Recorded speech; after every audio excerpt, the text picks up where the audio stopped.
Hello and welcome back to the Sage Aging Podcast. I'm so glad you're here.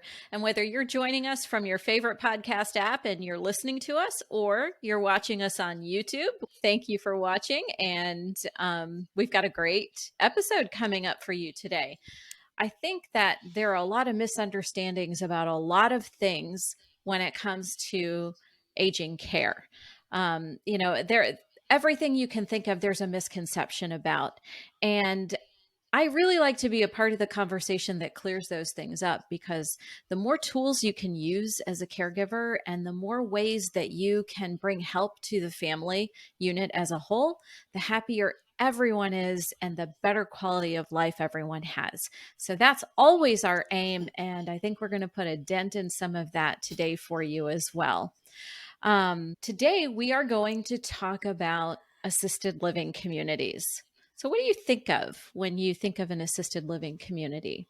Are you a person who thinks of fun and engagement and activities and high quality of life and great food and parties and great atmosphere?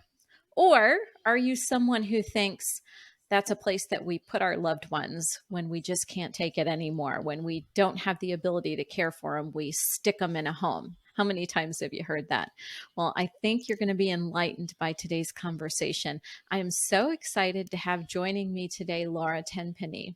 Laura Tenpenny is the marketing director for Lake Gibson Village. Lake Gibson Village is an independent, assisted, and memory care community in Lakeland, Florida. She's got a lot of experience in this realm, and today she's going to help us bust some of those myths that we've all heard about assisted living. So thanks for joining me, Laura. I'm so glad to have you here today. Pleasure to be here, Liz. Thanks for having me.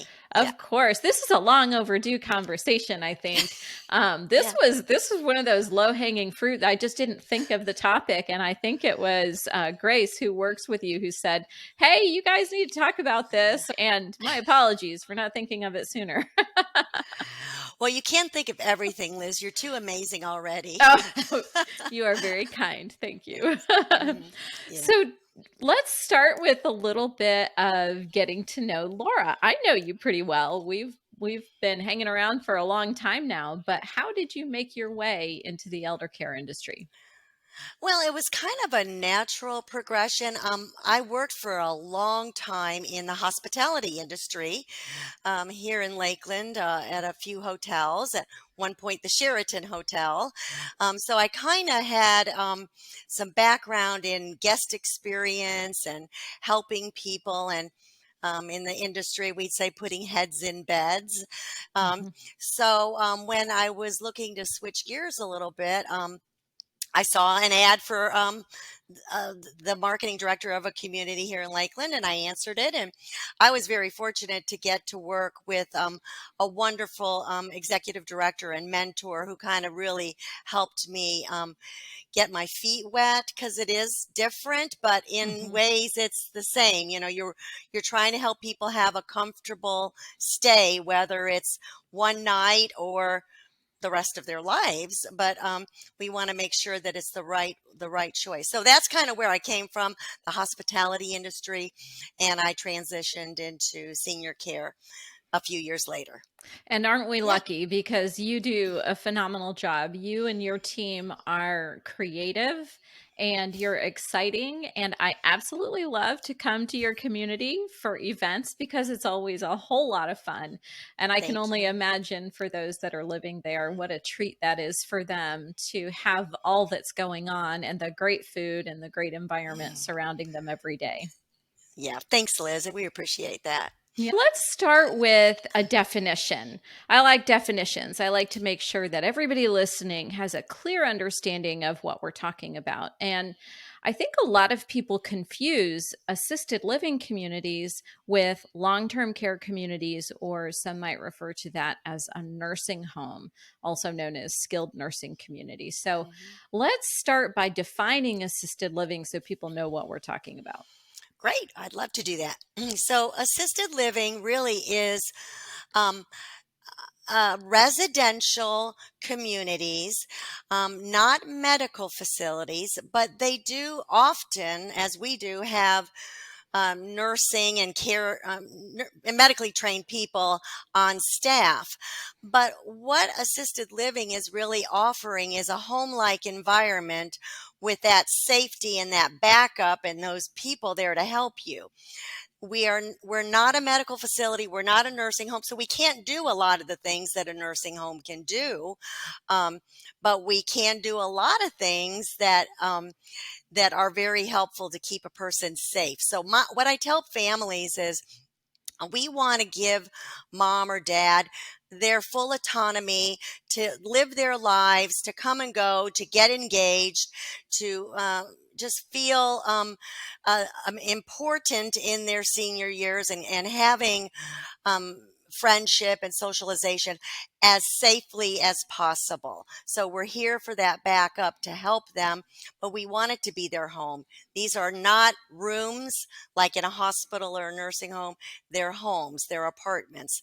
To me, it's kind of reminiscent of living in a resort. I mean, you've got someone cooking all your food for you, and there are so many activities and music, and there's someone who comes to do your hair. And I Yeah, mean, everything you can think of, yes, it's available. absolutely. It's kind of like getting on a cruise ship, I guess, but bigger rooms. You've got a whole apartment instead of a small cabin. Yeah, yeah. We call it a some people refer to us as a cruise ship on dry dock, because Oh, it does that's have great. has that feeling. But yeah, you spoke to some of the things like I spoke about safety, but yes, the meals, all those things that might be a challenge in your home as you grow older, the cooking, the cleaning, Mhm. the shopping, all of that. So, we just kind of take that off their plates and allow them to just really enjoy their lives.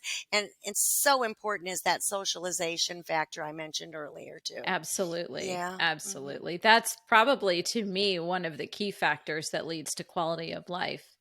Yeah. Laura, why do you think there are so many misconceptions about assisted living?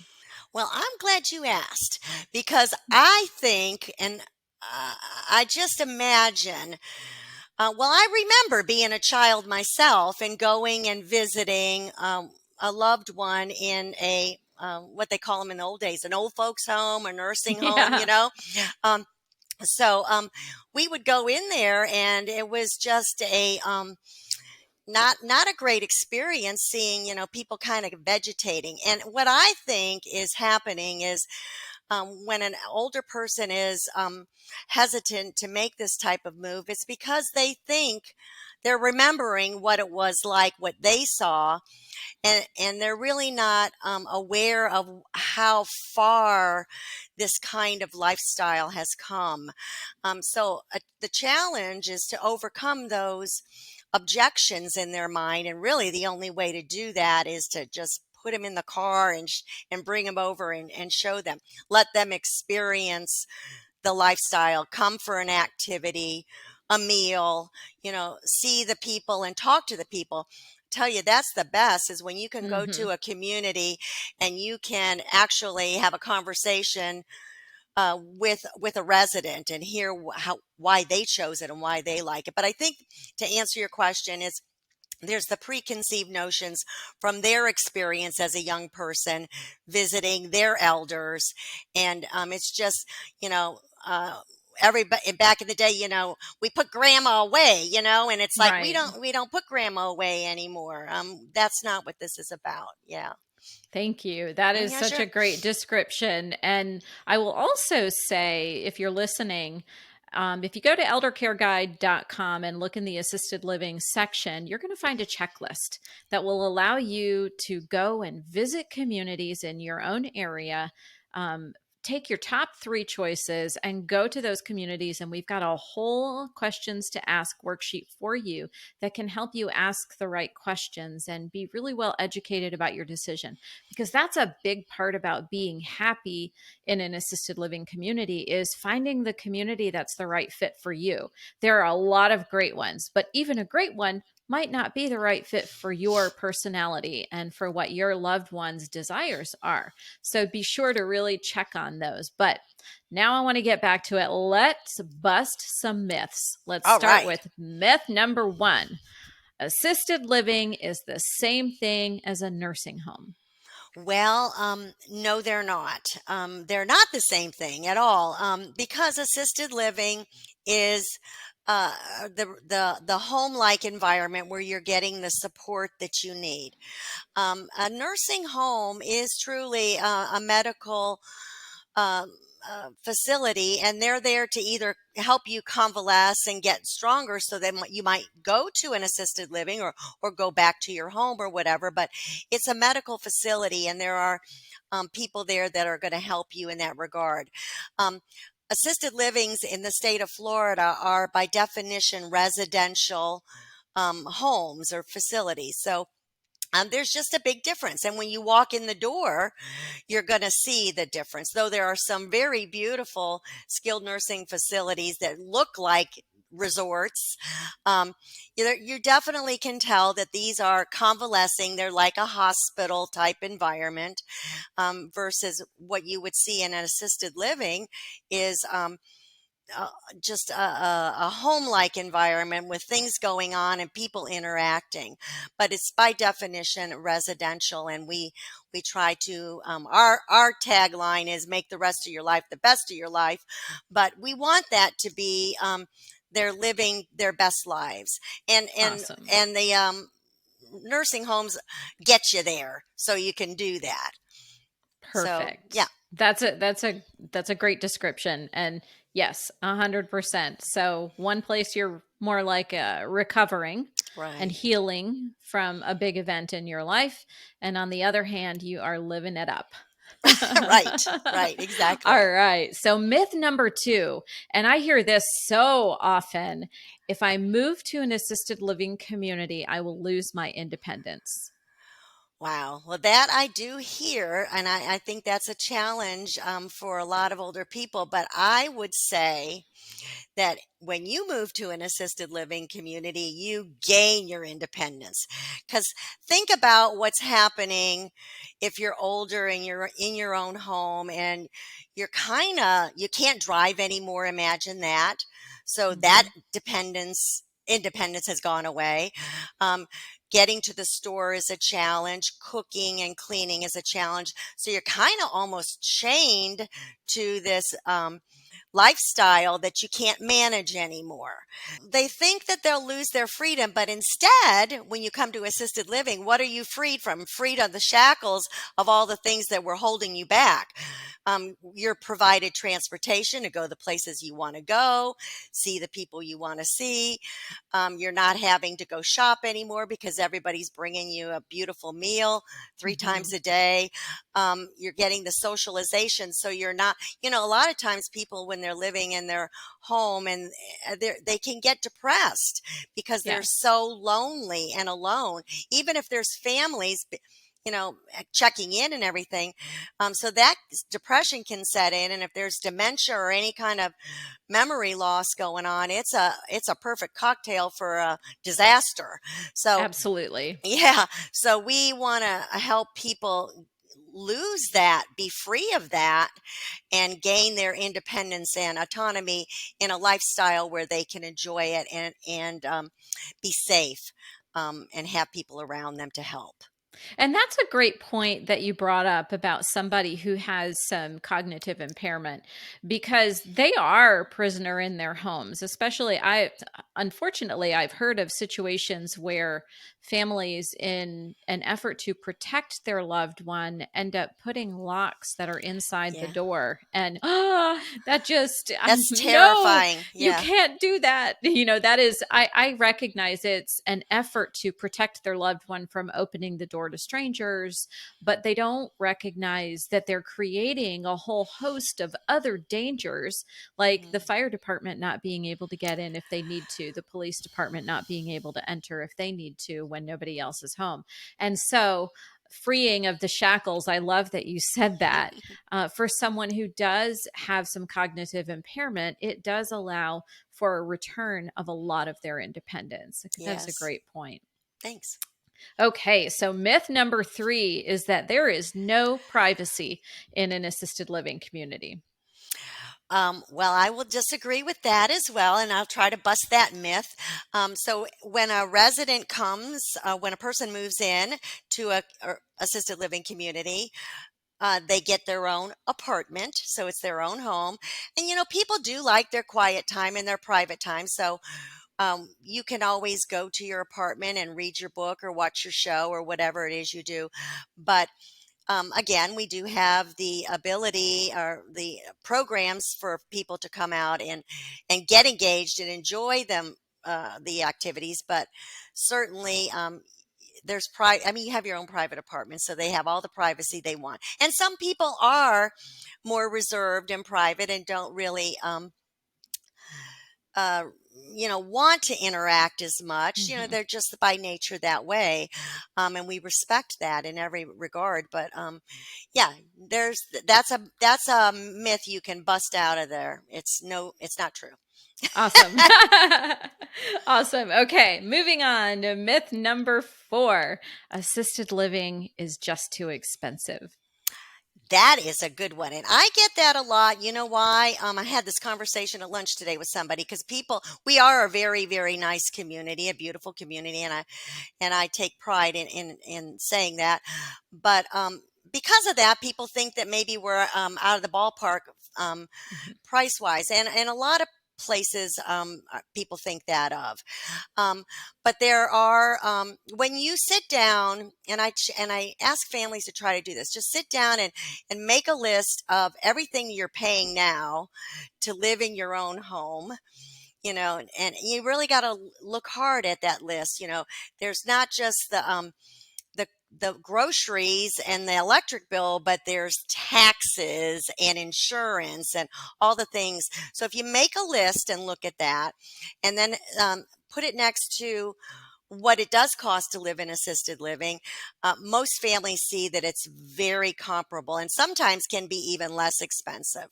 Mhm. That said, you're getting so much. Everything is inclusive in assisted living: your meals, your housekeeping, your laundry, your utilities. So you don't have all these little extras. You're not paying for the broken down air conditioner because what? We're going to come to the apartment and fix it for you. If the Right. light goes out, we're going to take care of that. So all of those maintenance items kind of go away when you go to assisted living. Yeah, so that's Mhm. kind of but there's also ways, Liz, I want to share real quick. Is there are programs that one of them in particular is called the Aid and Attendance Program through the Mhm. Veterans Administration. So if Yes. anyone is a veteran or the surviving spouse of a veteran, there is a monetary benefit that helps pay for assisted living services. So Mhm. the demographic that we serve, most of them have been in the military at one point, and I share with them this a little bit about this benefit and give them resources where they can learn more and move forward with it. But that is a substantial benefit that helps pay for assisted living as well. So for most people, it is not out of the ballpark to afford assisted living services. Very good point. And that's an entire episode all on its own, veterans benefits. And we Yes, are working on that. So if good. you're listening and think that's interesting, stay tuned. We've got that coming. Okay. Myth number 6. And this one I can attest to that it is not true. The food in an assisted living community is institutional and I won't like it. Well, have you ever eaten at Lake Gibson Village? Yeah, that's what I say. Let me tell you what, the dessert at Lake Gibson Village is on par. I have been fortunate enough to come to a lot of events there, and everything from breakfast through a full dinner and the appetizers that go with the wine. I have always been so impressed, and I know that your residents they love the food too because they tell me about it all the time and tell me about the things that I've missed. Yeah, they do like the food, and they like the wine bar too. You mentioned that, so Yes. but we do have an executive chef, and most facilities do have a chef who oversees. Another thing. that many people don't know is that, the menus have to be approved by a dietitian for assisted living. So the food not only has to be beautiful and palatable, but it has to meet the needs of these seniors. So it's healthy food. It's not, Mhm. the TV dinners that they might be experiencing at home because it's easy. Um, but it's really, we have a full kitchen, a sous chef, an executive chef, and most facilities do. It's not institutional. So I appreciate your nice comments on our culinary program. Of course. And, if I'm not mistaken, I don't know if it was you all or perhaps it was Florida Presbyterian Homes, but one of those chef teams won some local awards for the Yeah. food and competed against local restaurants and took the prize. So that is definitely a myth that we can bust today. But just one more thing on that. Food is probably the most important thing for these residents here. I mean, they do Hmm. look forward to mealtime. I mean, as you get older, you just, you appreciate the finer things like. But I'll tell you what, you can't mess with the food. It has to Yeah. be good. It has to be good. Yep. Okay, I've kind of lost track of the numbers, but I think that this is myth number 7 and the final myth for today. And that is, if I move to an assisted living community, I'm going to be bored. Oh, okay. So again, I've worked in several assisted livings, and I've always seen a nice, robust activities program. But I mean, you do have to, like you said earlier, you have to go and look around and take the tours and see what's going on, because you want to see what the residents are doing. There's Mhm. chocolate, vanilla, and strawberry in the world, and the same goes for assisted living. So each has Great their own point. flavor. Some have a stronger flavor than others. Maybe some are more low key. But and for instance, in our assisted living, our program includes rides on the pontoon boat, or Right. going to the casino, or doing a happy hour every Friday with entertainment. So um, but what our activities girls have done a great job, and any activity director worth her grain of salt would be asking the residents, what do you want to do, what do Right. you enjoy, and then building your a program around that. But the whole point, I think, one of the main things about assisted living is that socialization and keeping people engaged and active, because that's only going to be better for them Mhm. in their longevity, and helping them enjoy their days. Activity programs are, I mean, just so important, but very, very alive. I would say very alive. Absolutely. I would agree with that. I would Great. agree with that. And I thought of one more thing that I want to mention. This is another myth. We'll call it number 8 Okay. because I think we really need to address this. Many people believe that when they move into an assisted living community that they do not have the freedom to come and go. But Oh, barring cognitive impairment issues, you can have your car and you can hop in the car and go for a lunch date with friends and do a lot of the activities that you've always done. absolutely. And we have several residents who are very independent in that regard. They're coming and going and doing their own thing. In fact, one of our residents, he was kind of bumming a ride from another resident to Mhm. go stuff. And then a few days ago, he bought himself, I think, a Mercedes. And now he's Oh. got, he's got a car. Now, oh, did you see so and so's car? So, yeah, if you want to have your own car, if you want to go away for the weekend to stay with your family, or for a month during the holidays, whatever. That's the beauty of it. You can lock that Mhm. apartment door and go, and you're done. You don't have to worry about anything. But Yep.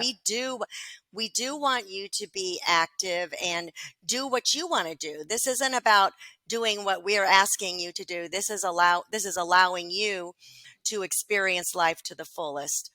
Yeah. Absolutely. Hmm. Well, I hope that all of you listening, if you had doubts about or misunderstandings about what assisted living is, I hope that clears some of it up. If you have other questions or other myths you want us to bust, by all means, drop that in the notes. Reach out to us on social media, send us an email. We will get those questions answered for you. But I think we did a great job of doing that today. So we've come to a part in the program where, Laura, I want you to give yourself a very shameless plug and tell us all about Lake Gibson Village. Well, I just am very proud to be here. I will say that I was the first person that they hired. This is a beautiful, restored, and renovated historic building that was opened in 1928, and saw a lot of changes over the years. But in the last half a dozen years, we've been open. We restored and renovated this beautiful historic building, and it's kind of come full circle as a retirement home again. Mm-hmm. Um, but we take pride in this beautiful environment. But you know, it could be the Taj Mahal. If the care's not there, you know, it doesn't matter. So Mm-hmm. we've won the Best of Central Florida award a few times, which is a nice award that's out there for it's voted by the people of the community, the outside community. So we're Mm-hmm. happy about that. But we just have a really special place. We have our own dinner theater, and we have our pontoon boat, and just it's really a beautiful building with a lot of loving people to take care of you. So there's my I will shameless agree. plug. Yes. And it was very accurate. I can attest to that. You guys do a beautiful job. And I can say for those listening, one of the true tests of how well a community is put together is in their retention of employees. And people stay at Lake Yeah. Gibson Village. It's the same crew that's been there for a long time, Hmm. and we've been able to grow really nice relationships there. So thank you for what you deliver to people, and thank you for providing such a great quality of life for those who are ready for a little bit of assistance. Thank you, Liz. It's been a pleasure talking to you. Well, I'm not quite finished with you yet because I Yikes. want, oh no, this part's easy. And this can be about our topic today or anything general in life. But I would love it if you would leave us with just a little piece of sage advice. I would say to people out there, adult children and seniors that are out there, is don't wait for a crisis to happen. Start looking and thinking about this lifestyle and getting into buildings and taking tours, because I think that once you get out there and see what this lifestyle is really about, it's going to open your eyes to how nice it can be, how Mhm. pleasurable it could be.